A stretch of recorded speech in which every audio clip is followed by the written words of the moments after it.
السلام عليكم. نتمنى تكونوا مزيانين. دونك رحنا مرة عطلة وغادي نسايرو داك الدروس اللي ديراهم لكم. Bon, ce qu'on avait, on a vu l'immunité. On a fait de l'immunologie. Et tout le monde actuellement met ce masque. Pourquoi on met ce masque ou bien c'est pas bien? Pourquoi? Très bien, pour empêcher le virus coronavirus de pénétrer à l'intérieur de notre organisme. Donc ici, qu'est-ce qu'on fait avec le masque? Empêcher l'arrivée des microbes. Ici, le Covid-19. Empêcher l'arrivée du microbe. C'est pourquoi on met ce masque. Aussi, on lave les mains avec le savon ou bien avec la solution alcoolique. Pourquoi aussi? Pour empêcher le microbe qui est le coronavirus d'arriver ou bien d'entrer à l'intérieur de notre corps. Donc, cette opération qu'on exerce, on l'appelle l'asepsie. L'asepsie, al-inqa. L'asepsie, al-inqa.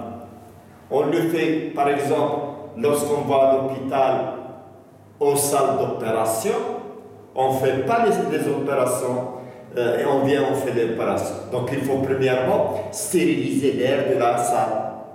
Le médecin et les infirmiers et les médecins s'habillent d'habits bien propres, stérilisés. Le matériel d'incision stérilisé. Le malade, avant de le faire rentrer dans la salle, on va nettoyer la partie où on va inciser, c'est-à-dire on va déchirer la peau.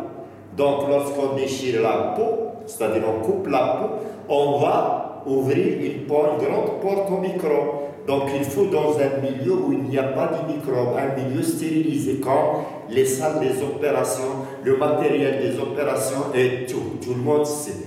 Donc cette opération, on l'appelle l'asepsie.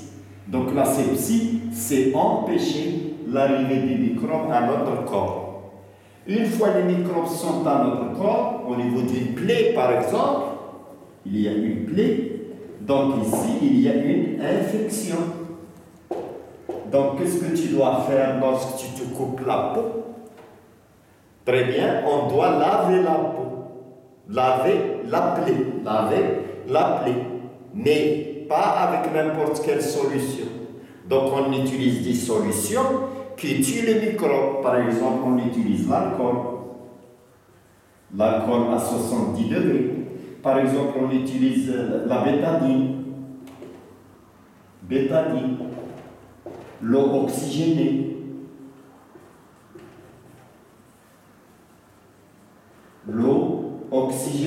et ainsi de suite. Donc pourquoi? Pour tuer les microbes. Car les microbes, ils sont arrivés maintenant à notre corps. Je vais enlever le masque. Les microbes, ils sont entrés dans notre corps. Donc pour le tuer, il faut laver la plaie. La nettoyer, on dit. Nettoyer. Il faut nettoyer la plaie. Et l'opération qu'on fait, on l'appelle l'antisepsie. L'antisepsie. Donc l'antisepsie, c'est quoi? C'est le nettoyage de la plaie par des produits chimiques, des solutions qu'on les appelle les désinfectants. On utilise des infectants. L'alcool est un infectant, la bétadine est un infectant, l'eau oxygénée. Si on ne trouve pas ces solutions à la maison, on peut utiliser l'eau de javel avec un peu du lit. L'eau de javel, du lit aussi, c'est un antiseptique. Un antiseptique ou bien un désinfectant. Donc ici, qu'est-ce qu'on fait avec l'asepsie et l'antisepsie? On aide l'organisme à lutter contre les microbes. Donc ça, c'est une aide. On aide notre système immunitaire pour tuer et pour détruire et anéantir les microbes. Donc, ça, soit par la sepsie, par l'antisepsie. On peut aider aussi notre organisme par ce qu'on a vu la dernière fois, la vaccination. Très bien. La vaccination. Donc, la vaccination, c'est quoi? La vaccination, on l'a dit. La vaccination, on l'a dit, c'est l'injection d'un microbe atténué à l'intérieur du corps, sous la peau. Donc, l'injection d'un vaccin. Et le vaccin, on l'a vu la dernière fois, le vaccin, on a dit, ce sont des microbes, surtout les bactéries, ou des toxines atténuées. Atténuées, c'est-à-dire, ils ont perdu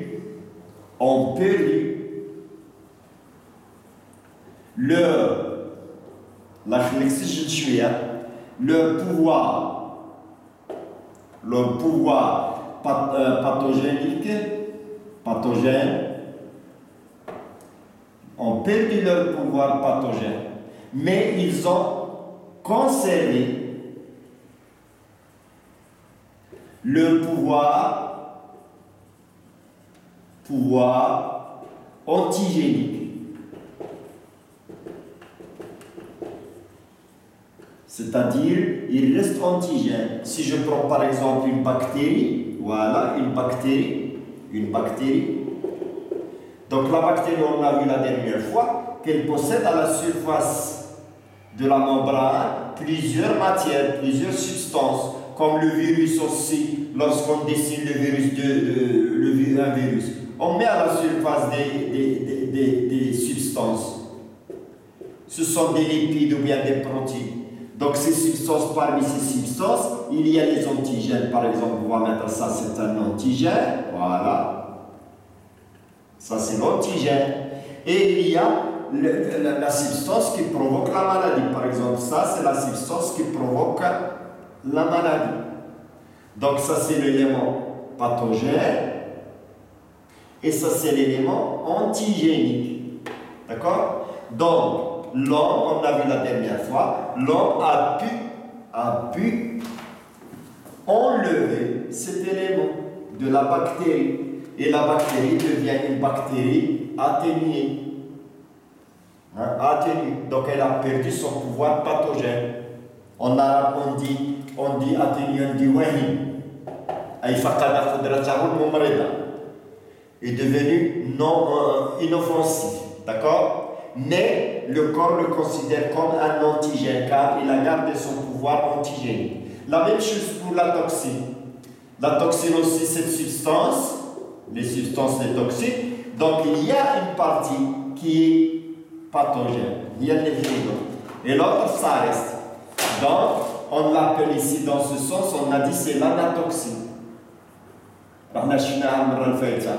L'anatoxine de la diphtérie, l'anatoxine du tétanos et ainsi de suite. Donc ça c'est le vaccin. Donc le vaccin, c'est une solution qui contient un microbe atténué ou bien une toxine atténuée, c'est-à-dire anatoxine, qui contient une anatoxine. D'accord? On va l'injecter sous la peau.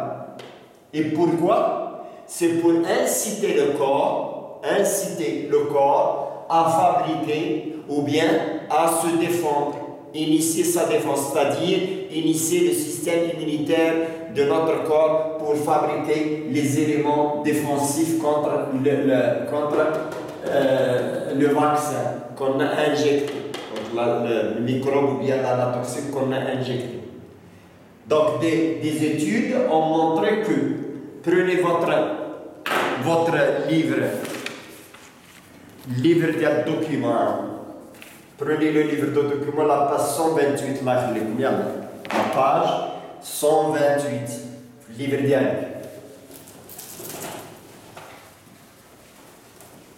La page 128.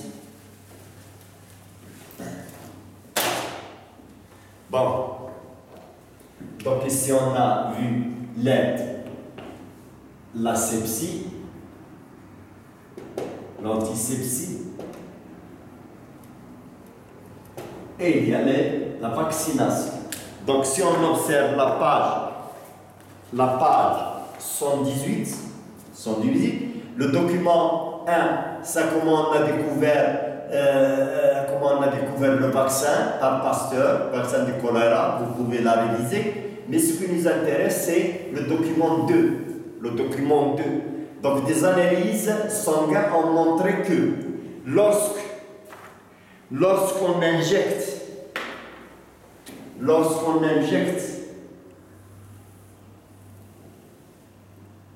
un vaccin, donc ici j'ai l'axe des abscisses, ou bien prenez votre livre à la page 124, هيا 124 مزيانة قاعدين 124 رحنا شفنا المرة اللي فاتت هاي l'injection de la toxine tétanique. La page 124 ou la 122 ou 122. Je vais la schématiser ici. Donc dans l'axe horizontal, j'ai le temps. Le temps en jour. Sur l'axe vertical, j'ai la quantité d'anticorps.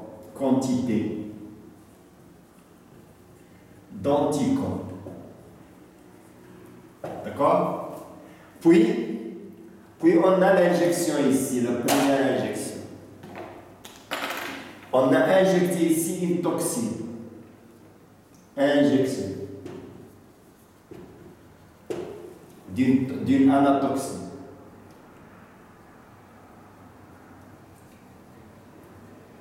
Donc, c'est-à-dire le premier vaccin. C'est la première fois que l'on rencontre ce vaccin. Donc, on voit que le corps fabrique des anticorps, mais pas juste après le vaccin. À peu près 7 jours. Il y en a 7 jours. Après 7 jours du vaccin apparaissent les anticorps. Après 7 jours. Donc, ces premiers 7 jours ici, qui peut nous dire